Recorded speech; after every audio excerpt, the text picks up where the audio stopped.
A mantra is far more than just a word or a collection of sounds arranged in a pleasing sequence. It is a sacred utterance, a potent vibration believed to possess profound spiritual and psychological power.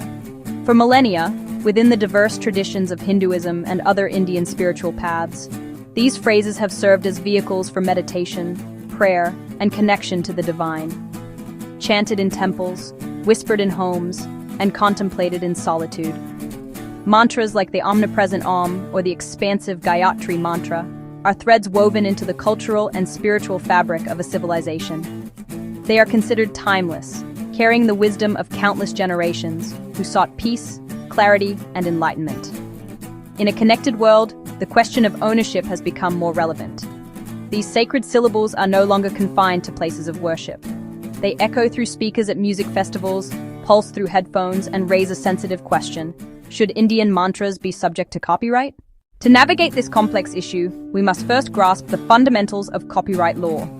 Copyright protects original works of authorship, literature, music, and art, granting creators rights to reproduce, distribute, and adapt for a limited period. After that term, works enter the public domain, our shared cultural commons. Many mantras come from the Vedas and Upanishads, texts that predate modern copyright. Their contents, including mantras like the Gayatri, are firmly in the public domain. Legally, these ancient words are free for all to use. Yet the Western public domain idea does not mirror the Hindu view of sacred knowledge. In these traditions, texts are divine revelations held in community custodianship, not free for any use, but a shared heritage requiring reverence. Crucial distinction: the ancient text is free. New expression can be protected. A new musical arrangement can be copyrighted. A specific sound recording can be copyrighted. A unique track that incorporates a chant can be copyrighted. But copyright protects interpretation, not the underlying mantra. It is protection for the modern work, not ownership of the source.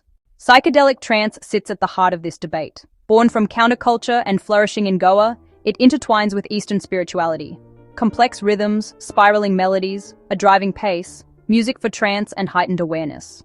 For many producers, mantras feel like a natural extension of that ethos. The challenge is not intention, which is often reverent, but execution and context that can decontextualize sacred practice. For some, hearing a prayer mantra over a pulsating bass line feels jarring. It risks reducing a sacred sound to an exotic effect, a spiritual accessory for recreation, rather than a tool for practice. When powerful mantras are used without credit or context, it can lead to cultural erasure. The listener gets no pathway to meaning, tradition, or roots.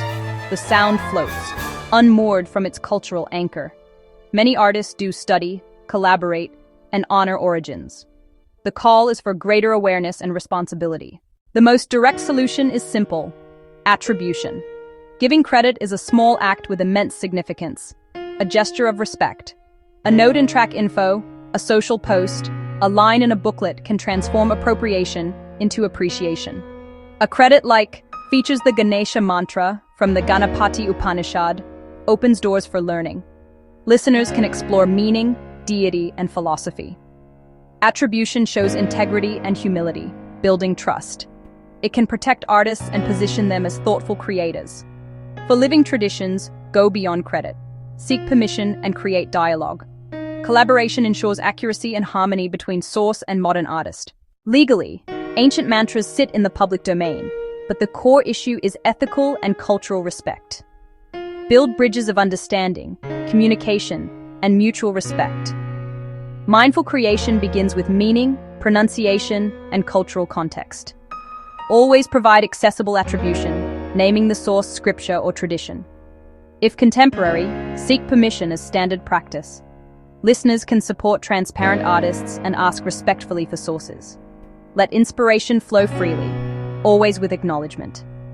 When an artist borrows a powerful echo from the past, the least they can do is say thank you. With a universal ethic of attribution, ancient wisdom and modern creativity can thrive in harmony.